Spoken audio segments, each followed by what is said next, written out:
اچھا، ایک مسئلہ کہ جیسے براہ راست سلام کرنا السلام علیکم، یا اسی طریقے سے انبیاء کرام علیہم الصلوۃ والسلام کے نام کے ساتھ علیہ السلام کا لفظ لے کر آنا، اور انبیاء کرام کے علاوہ چاہے وہ اہل بیت اطہار ہوں، ازواج مطہرات ہوں، ان پر براہ راست علیہ السلام کا لفظ کہنا، جیسے امام حسین علیہ السلام، امام حسن علیہ السلام، اسی طریقے سے سیدہ عائشہ رضی اللہ تعالی عنہا کے لیے علیہ السلام کا لفظ لے کر آنا.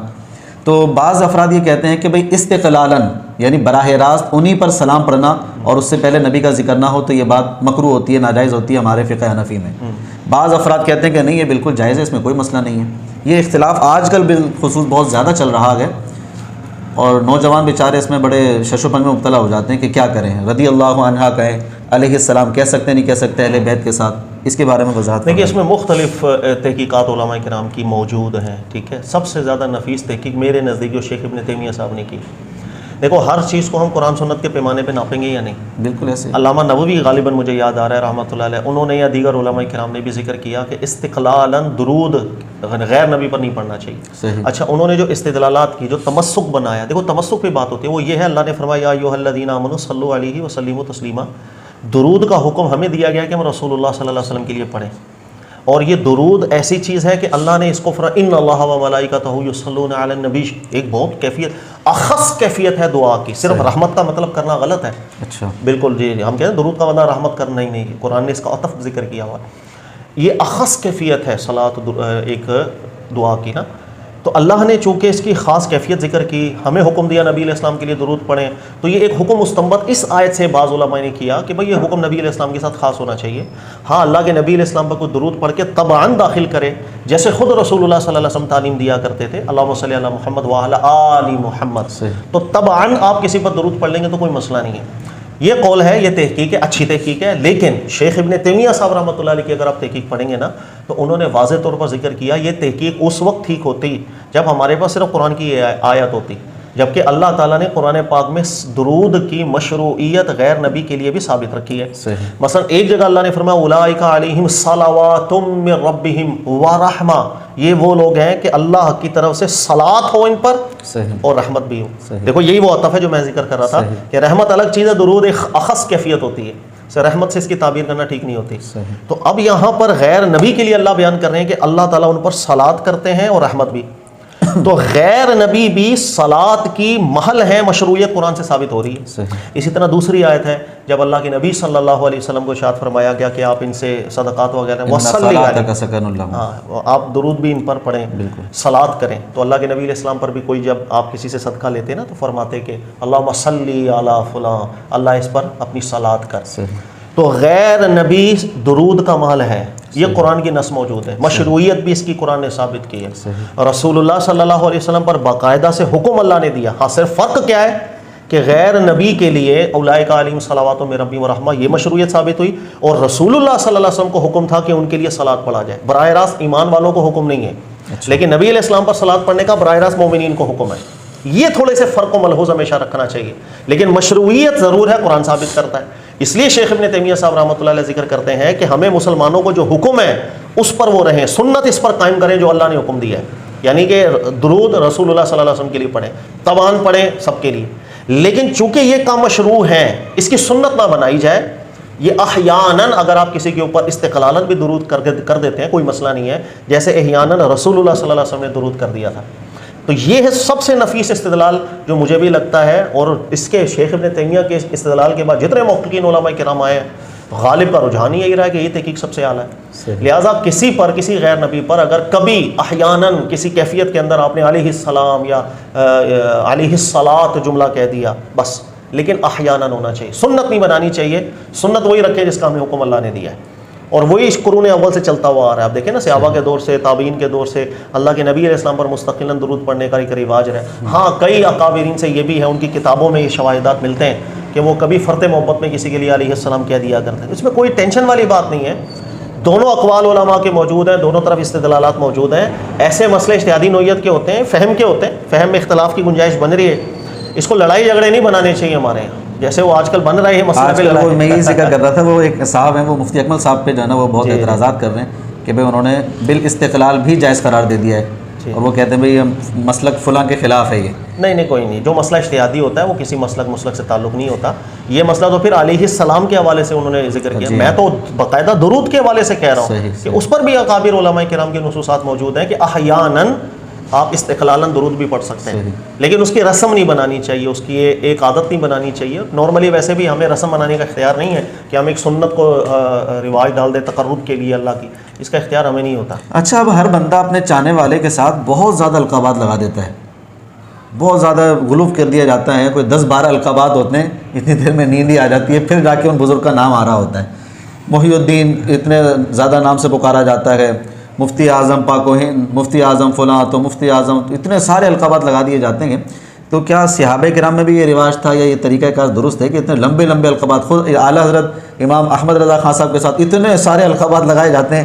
وہ ایک حضرت کی ویڈیو بھی موجود ہے, اس کا اتنا مذاق بن رہا ہے, انہوں نے کوئی 100 صفتیں گنوا دی ان کی, اور پھر جا کر کہا امام احمد رضا خان صاحب. تو اتنے سارے القابات. اللہ بہتر جانے, نیت تو ظاہر ہے کسی کی بری نہیں ہوتی, لیکن ہم نے یہ دیکھنا ہوتا ہے کہ مبالغے کرنے کی اجازت نہیں. قرآن واضح کہتا ہے لا تزکوا انفسکم, اپنا تزکیہ خود نہ کرو. اچھا, ہمارے یہاں کئی لوگ یہ سمجھ جاتے ہیں کہ اپنا تزکیہ کرنا اللہ نے منع کیا. اپنا تزکیہ مطلب میں بڑا نیک پرہیزگار جنتی, دلالتم بنسب. ہمارے کو ایک بات سمجھ میں آتی, میں کسی دوسرے کا تزکیہ بغیر کسی دلیل و تحقیق کے کیسے کر سکتا ہوں؟ صحیح. میں کسی کو بولوں یہ اتنا نیک پرہیزگار تھا, یہ جنتی تھا, کیسے؟ دیکھو, اللہ کے نبی صلی اللہ علیہ وآلہ وسلم کے سامنے ایک صحابی تو عثمان بن مظعون انتقال کر گئے. صحیح. اور جب آس پاس والے بیٹھے ہوئے تھے, اتنے نیک انسان تھے عثمان بن مظعون, بہت نیک انسان تھے. ان کی تو سیرت ہی ہم نے پڑھانا چھوڑ دی ہوئی ہے, پتہ نہیں کیا بدقسمتی. تو ایک خاتون بیٹھی ہوئی تھی, ان کی زبان سے جملہ نکلا کہ میں گواہی دیتی ہوں جنتی بننا ہے. اللہ کے نبی علیہ السلام نے جب یہ جملہ سنا نا, منع کر دیا, فرمایا کہ نہیں, اللہ کی بارگاہ کے فیصلے نہیں کروں, یہ بولو کہ یہ بندہ اچھا تھا. خود نبی علیہ السلام نے فرمایا کہ ہم نے اس میں بھلائی کے علاوہ کچھ بھی نہیں دیکھا. اللہ کی رحمت سے امید ہے, اس کے عذاب کا خوف بھی. یعنی کہ ہم کسی کے بارے میں فیصلہ نہیں کر سکتے. دوسری بات, القابات کے اندر مبالغہ نہیں ہونا چاہیے.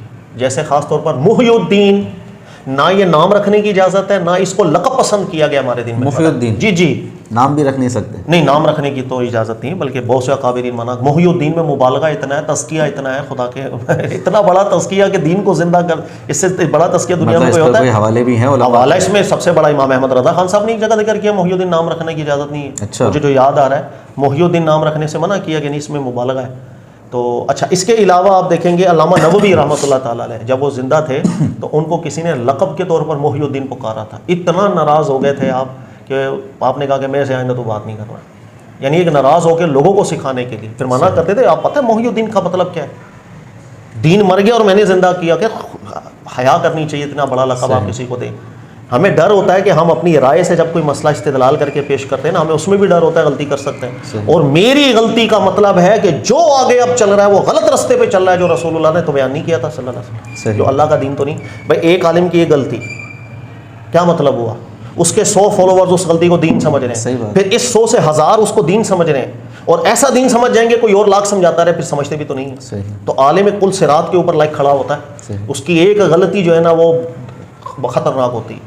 اس لیے نارملی میرا جو طریقہ کار ہے نا, میں آپ نے دیکھا ہوگا کوئی بھی مسئلہ میرے سامنے آتا ہے, اس میں علماء کے جتنے موقفہ ہوتے ہیں میں ان کے تمام کے استدلال پڑھتا بھی ہوں, سمجھتا بھی ہوں, بتاتا بھی. یہ میں کیوں کرتا ہوں؟ اس لیے کہ میں جس قول کو ٹھیک سمجھ رہا ہوں ضروری تو نہیں وہ ٹھیک ہو, میں جس کو وزنی سمجھ رہا ہوں ضروری تو نہیں وہ وزنی ہو. اس لیے عوام کے سامنے آپ ہر چیز رکھیں دلیل کے ساتھ, تاکہ میری جو غلطی ہے اگر کسی اور کو اللہ تعالیٰ ان کے دماغ میں وہ بات ڈال دے, وہ متنبہ ہو جائے نہیں یہاں پر یہ غلطی ہو رہی ہے. ٹھیک ہے.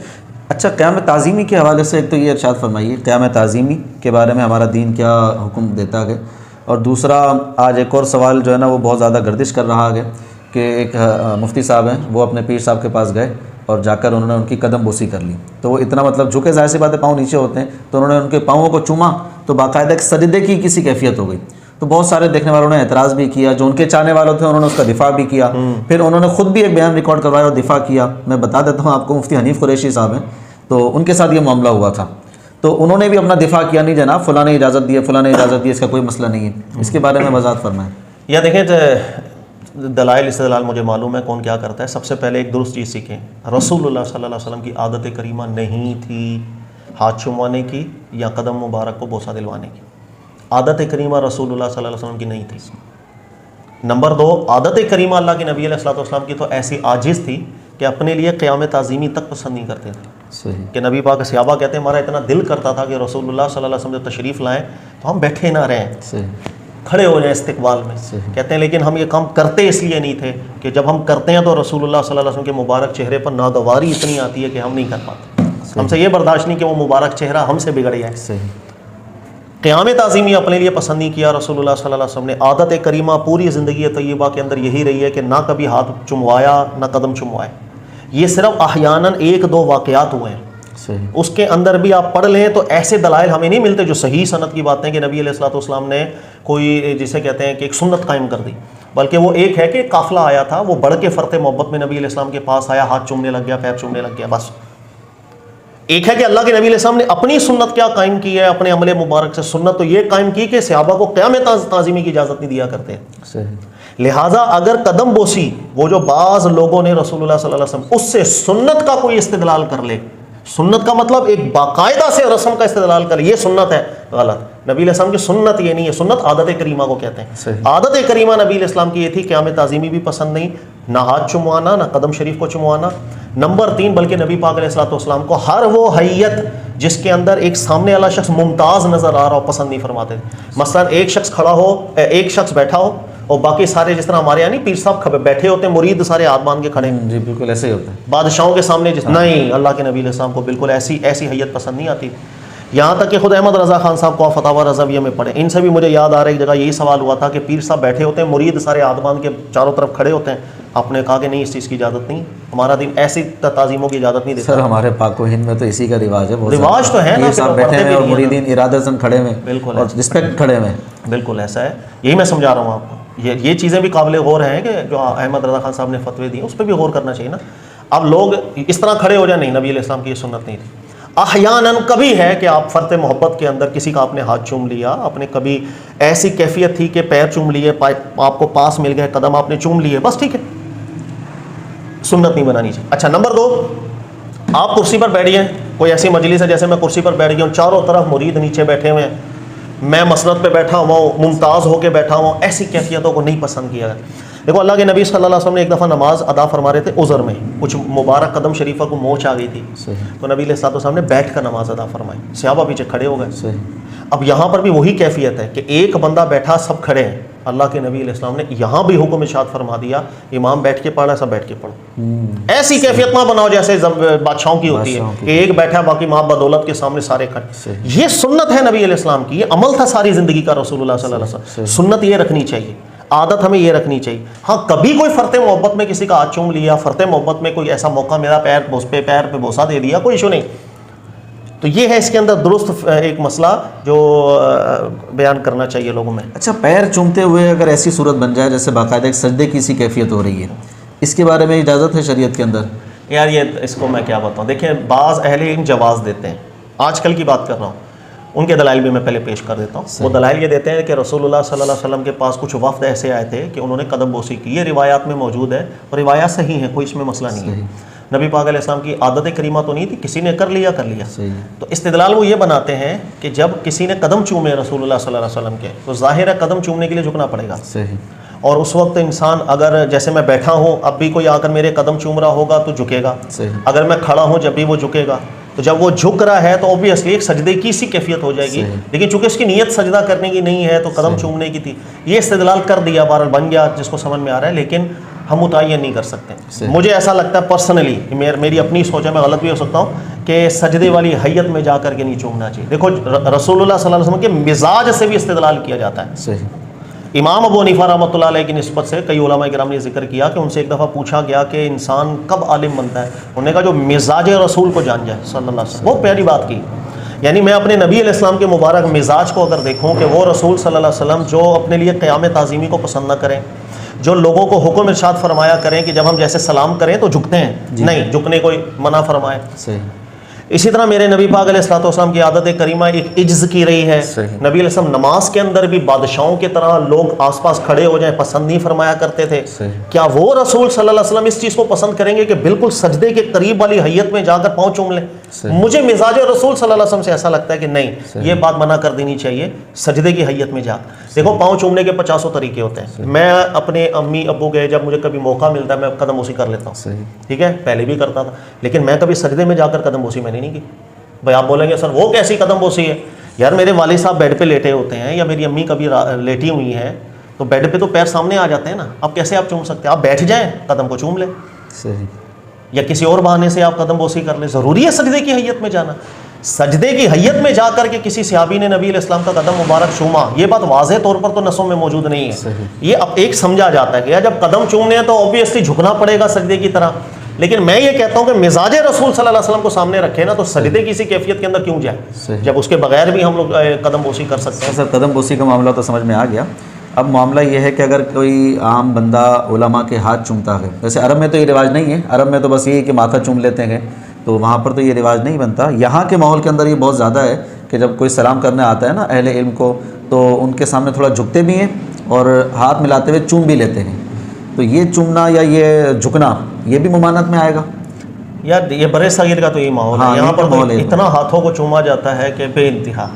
اور باقاعدہ میں نے خود دیکھا کئی افراد تو ایسے ہوتے ہیں وہ آگے کر رہے ہوتے ہیں، انداز ہی یہ بن گیا. اچھا کئی اہل علم حضرات نے اس کے دلائل بھی دیتے ہیں، وہ کہتے ہیں بھائی ہمارے علماء یہ کہہ کے گئے ہیں کہ عالم اپنے ہاتھ چموائے گا تو لوگوں کو پتہ چلے گا ہاں بھائی یہ عالم ہے تو وہ اس سے فیض لیں گے، مسئلے پوچھیں گے، ورنہ پھر یہ غائب ہی ہو جائے گا. دیکھو متمسک قرآن سنت ہوتا ہے، تمسک اپنی آراء نہیں ہوتی ہیں، اپنے خیالات نہیں ہوتے ہیں، ہر چیز کو دیکھنا ہے. دیکھو تحیت کے وقت تو جھکنے کی میں کہتا ہوں کہ بالکل اجازت نہیں. جب آپ کسی سے پہلی ملاقات کر رہے ہیں السلام علیکم، یہ وقت تحیت ہے. وقت تحیت جھکنے کی ممانعت خاص طور پر اللہ کے نبی علیہ السلام فرمایا کرتے ہیں. بلکہ صحابہ پوچھتے تھے وقت تحیت ہم جھک جائیں منع؟ نبی علیہ السلام فرماتے تھے نہیں، ہماری تحیت جھک کے نہیں ہوتی. ہماری تحیت ہوتی ہے بالکل سیدھا کھڑے ہو کر آپ کسی سے جب سلام کرتے ہیں، یہ ہماری تحیت ہے. تو ہمارے یہاں کا رواج ایسا ہے کہ جب میں کسی سے فرسٹ ملاقات بھی کرتا ہوں نا السلام علیکم، تحیت کا وقت ہے، سیدھا السلام علیکم جھک کے آپ کو بالکل ایسا نہیں کرنا چاہیے. ہاتھوں کو چومنے کی اجازت ہے. برے صغیر کے اندر رواج ایسا ہے کہ ہم پیش کر دیتے ہیں ہاتھوں کو. مجھے لگتا ہے کہ یہ رواج اچھا نہیں ہے. جو عرب کا رواج ہے وہ ہاتھ نہیں چوماتے. آپ ان سے اجازت بھی لے لیں تو پسند نہیں کرتے. قدم بوسی بہت دور کی بات. ہاں یہ کہ زبردستی آپ نے کبھی بیٹھے ہیں اور ہاتھ پکڑ کے چوم لیا آپ نے فرط محبت کے اندر تو ٹھیک ہے، یا آپ نے پیشانی چوم لی یا یہاں بوسہ دے دیا اوکے ہے، ورنہ ہاتھ چومنے کو وہ بالکل پسند نہیں کرتے. وہ رواج زیادہ اچھا ہے اس لیے کہ لوگ مبالغے میں پڑتے ہیں. وہ آج جس کا ہاتھ چومنے کے لیے لوگ جھک رہے ہیں وہ کل کو اس کو غلط کہہ ہی نہیں سکتا، اس کی غلطیوں کو بھی پروموٹ کر رہا ہوتا ہے. اسے بولو نا یار یہ آپ کے پیر صاحب جس کے آپ ہاتھ چوم رہے ہیں اس مسئلے میں غلط جا رہے ہیں، وہ نہیں مانتا. تو ہم اصل میں قوم کو مبالغے میں ڈال دیتے ہیں. پھر چلو اگر کوئی بندہ بہت بڑا عالم ہے، ایکسٹرا آرڈینری اس کی کوئی صلاحیتیں ہیں، کام ہے اللہ نے جو لیا، چلو اس کے آپ ہاتھ چوم رہے. ہمارے یہاں ہر ایک شخص کے ہاتھ چومنے لگے، ہر مسجد کے جو خطیب ہے اس کا ہاتھ چوما جا رہا ہے. بلکہ ہمارے پاس بھی یہاں اکثر لوگ آتے ہیں تو وہ بالکل ہاتھ ہی چومنا ہے، بلکہ نہیں چومنا نہ ہم نے چموانا ہے. تو یہ رسم اچھی رسم نہیں ہے. ٹھیک ہے سر، بہت شکریہ. پھر انشاءاللہ نیکسٹ مجلس اپنی رکھیں گے اور بہت سارے سوالات ہیں، موضوعات ہیں، اس پر نیکسٹ مجلس رکھیں آپ تصوف پہ. تھوڑا تصوف کے بارے میں بھی ڈیٹیل ہم گفتگو کریں کہ کیسے آغاز ہوا تھا، تصوف کیا چیز تھی، کیا تصوف ہی بری ہے یا تصوف میں بگاڑ آیا. مطلب یہ چیزیں ضروری ہیں. میں نے شروع میں ذکر کیا نا آپ سے، یہ تصوف کا تصور ہمارے نبی کے دور سے ہے، صحابہ کرام سے آیا ہے. یہ بگڑا ہوا تصوف یا بعد سے آیا ہے. تو انشاءاللہ اس پہ تفصیلی کر لیں گے. اور بھی بہت سارے پروگرام ہیں جو کرنے ہیں ہم نے آپ کے ساتھ مل کر، آپ کی علم سے جو ہے نا فیض لینا ہے، تو اس کے لیے پھر انشاءاللہ حاضر ہوں گے. السلام علیکم.